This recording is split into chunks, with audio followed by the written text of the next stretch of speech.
Hello, happy Friday, and welcome back to Empowering Self and Soul Esteem Sessions.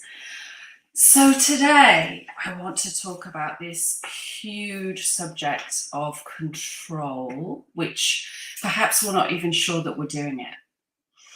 We've all doing it. We're doing it all the time. Every day is a process of unattachment, learning to let go, constantly let go, just unattach from the outcome, from having someone else do something the way we would do it, say something the way we would say it.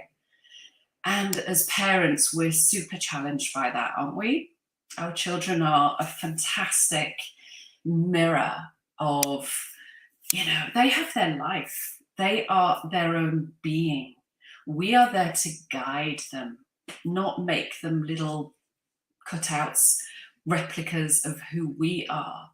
They have their own journey. Everyone in our lives has their own journey. We have our own journey, and we cannot control, not really, any of it. We are insane to think that we can. We can't control anything. The moment we try and control things, we're kind of screwed, to be honest. And, oh my gosh, it's hard. It's really, really hard. We all, as we get older, I think as well when we're younger, if we haven't had much opportunity to do things for ourselves, there's a lot of us that had to become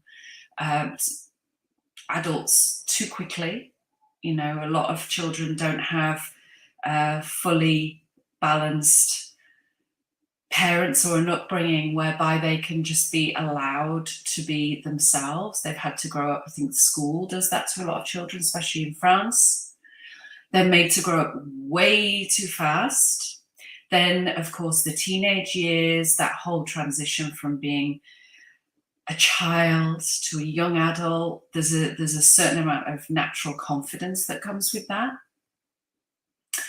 And, society really, really puts pressure on young adults today to just, to find their own path, to separate from the tribe, so to speak. So how can we as parents guide our children? We can guide our children by being the example, not by controlling them, keeping the conversation open. My mum was amazing at that. It was an innate gift for her to listen, to connect, to nurture, to want to hold all the crazy things that parents get to hold for their children as their children are fumbling their way through life, learning to grow up, which, let's face it,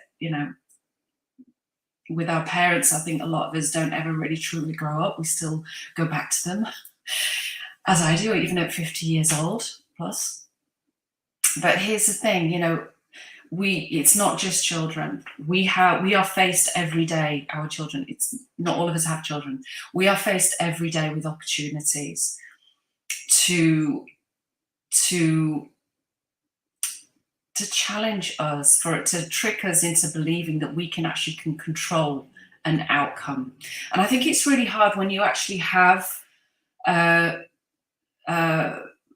fixed something for other people, when you do have a certain amount of say or authority, whether it's in the family home, whether it's being a parent, whether it's being in your workplace. Maybe you're a person who is a personal assistant, or you're making things happen all the time. You're fixing things, being the fixer, being the rescuer. We do it once, we do it twice, and then we think we have this like amazing ability to just keep doing it, that we know best. No one else can do it. They can't do it on their own because they've never done it before on their own. So, my feeling about this is that we get to empower people to do it on their own. They get to build that muscle in themselves that's going to be their own. Then they have their own accountability. Then they learn to trust themselves. And through that it's all about making mistakes to get there. The more mistakes we make, the faster we make mistakes, the more we learn and the more we can get back up. We learn resilience, we get back up and we go again.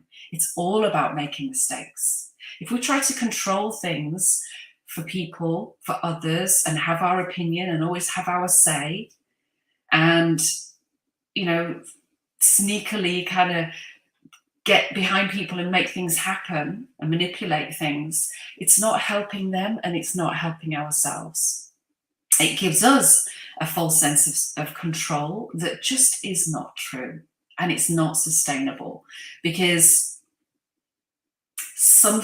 it's a law of the universe, something will happen to stop the control, like to show us that we don't have any control at all, regardless of how in control we think that we are. You know, I bring up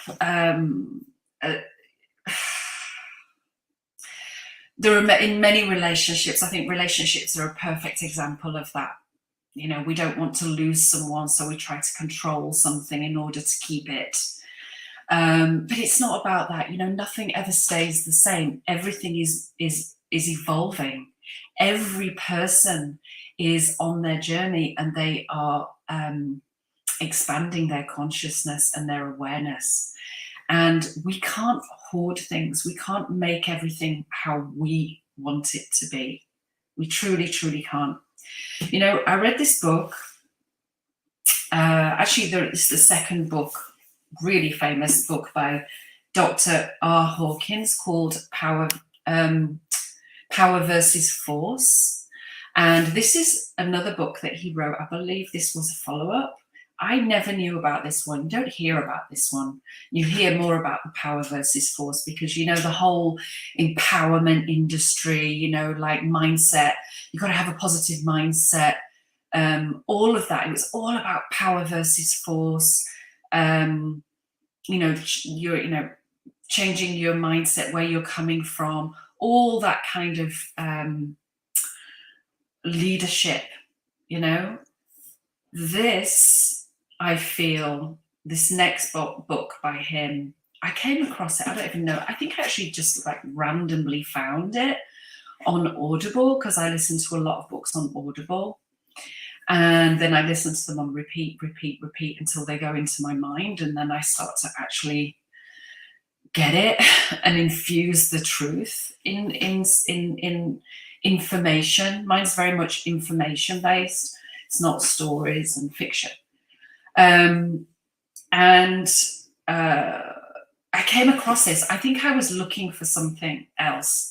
I came across this and I thought, oh, that's interesting. And then I realized I knew the author, and started listening to you know, they give like a little insert. They give you like a little sample. And I heard this book and I thought, wow, that's kind of everything that I'm fully aware of, but he landed it.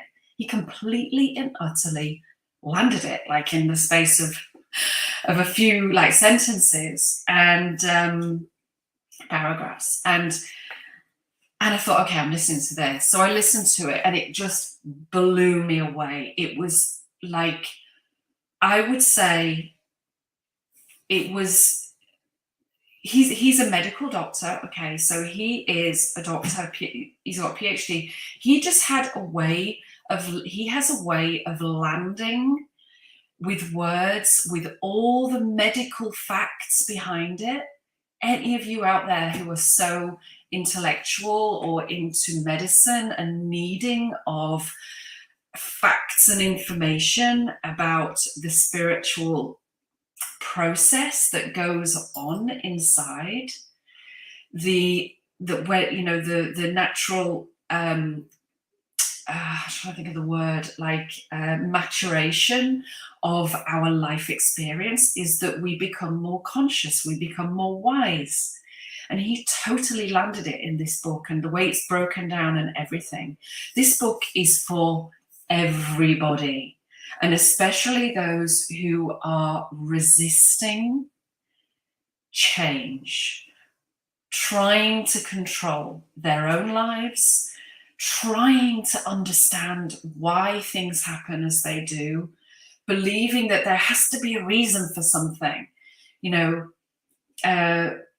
When going through therapy, when I was in my late teens, I probably went to, I don't know how many sessions, but it was all me talking and talking around in circles, because it was just surface, just talking. We can do that forever.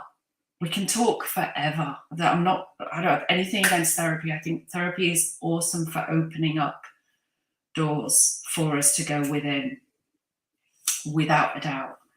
This is that, and truth telling. It gets to the core of the process of telling the truth. And that is powerful. It's the realization, the way he breaks it down is just, he takes every aspect of the human psyche, the consciousness, the way we relate, and he picks it apart and literally turns it on its side and tells the truth about it. And it helps us with letting go of those beliefs that we accumulate over the years of our lives that are probably not true for us as an individual. We carry the beliefs of many things, our family, social media, our surroundings, everything, but it might not be true, our truth. It might not be a belief that serves us as an individual. And this really sets us off on the inquiry of like, oh, okay, so that is true of me. And oh my gosh, it's so powerful, guys. Like, this is a game changer, and it's so profoundly, like, simply written, and yet profoundly the intention behind it is so pure.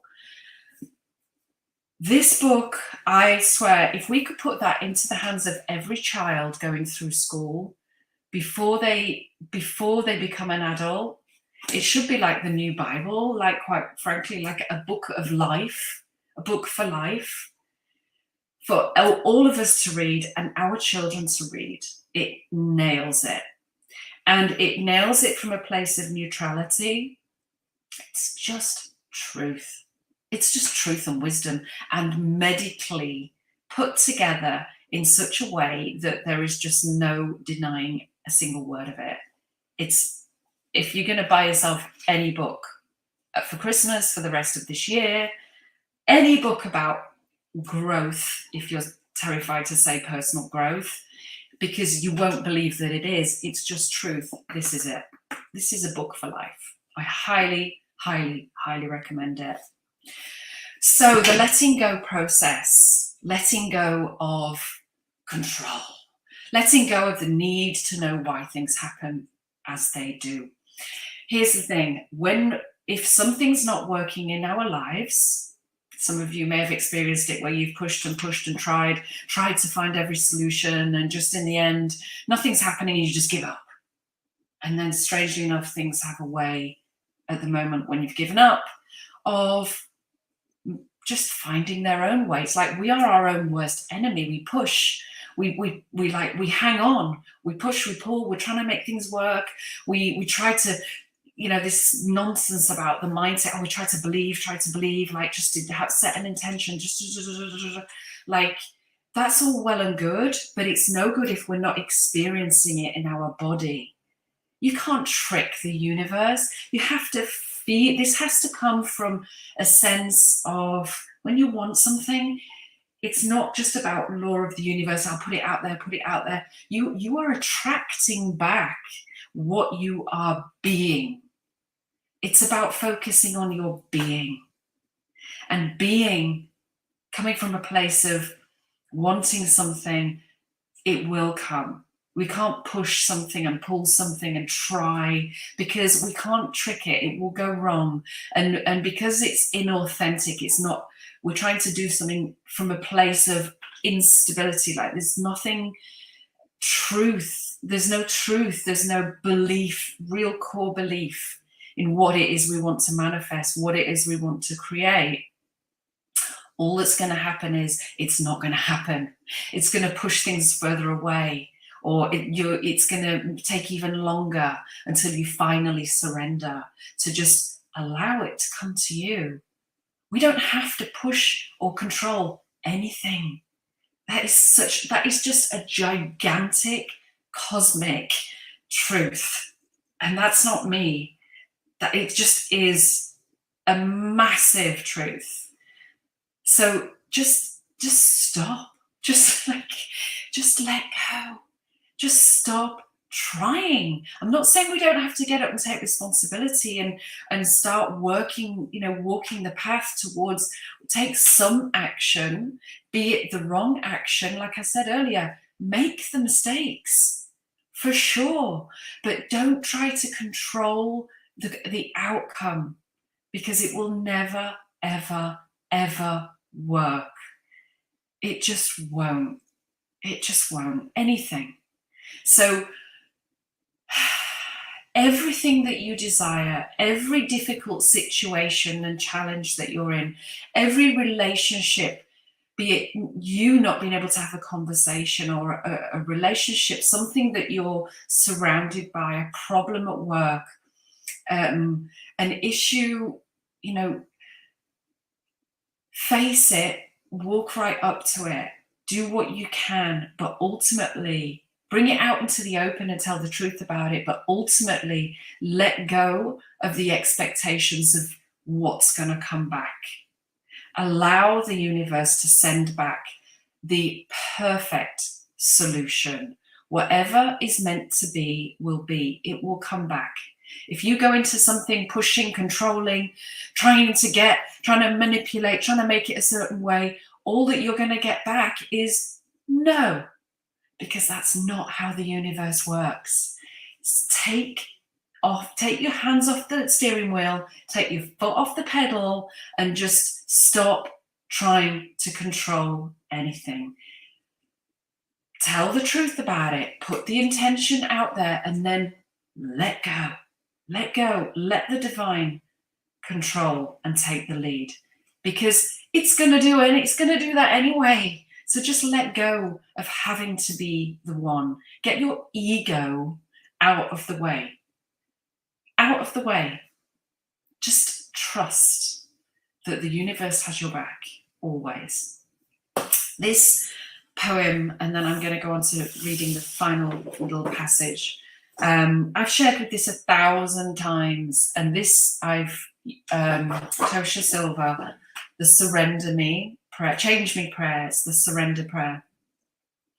It's a mantra, it's whatever it is you want it to be. It's in the resources. I'll put it again in the resources here. It was in the resources 2 weeks ago, actually, so I'm sure you can find it. It's called The Surrender Prayer by Tosha Silver. Twice I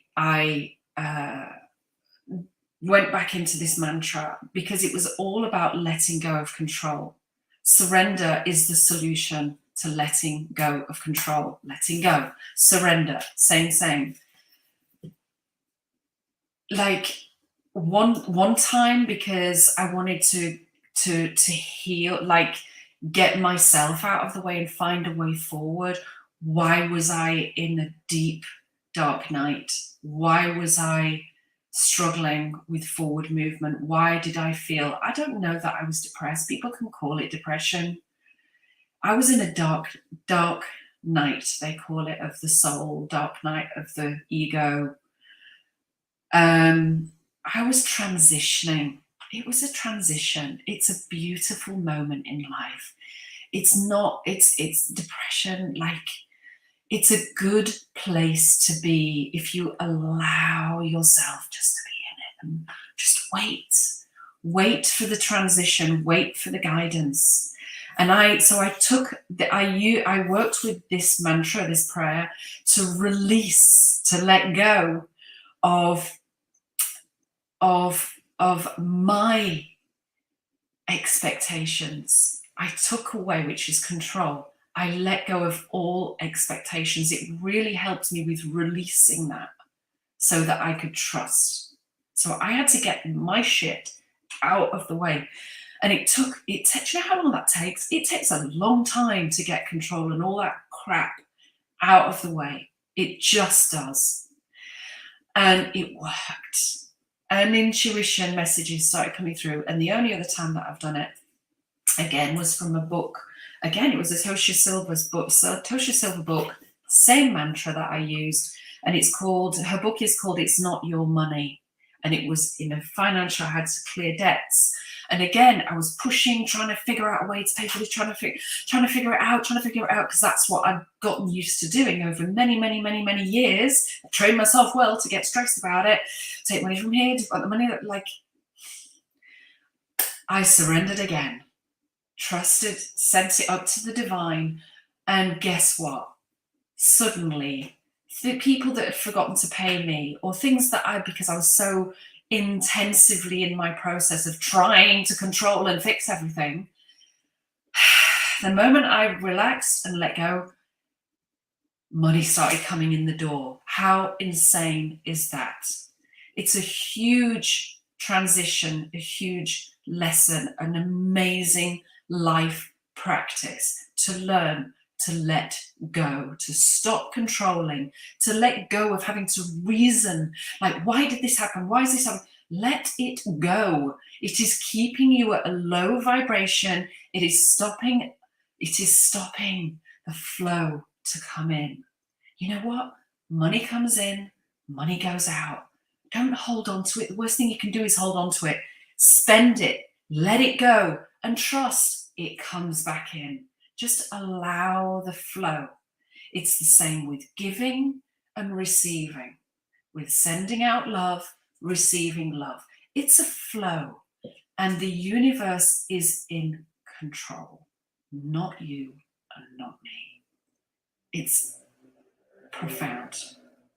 It's huge, and it will change your life when you learn to let go. So I'm going to leave you with this. This is Intimate Conversations with the Divine, Caroline Myss. I've read from time to time here a few of her passages. This is, I realised just now, I've read it 1,000 times, of course, but I wanted to read this one to you. It's called, from this book, she wrote this book of beautiful passages. This one is on page 107, Surrendering Control, and look at that, the number, which one it is. It's number 44. Says it all. It's a number that is, it's again offering synchronicity, which is what the universe does. I didn't realize that until just now. I thought, oh, of course it's 44.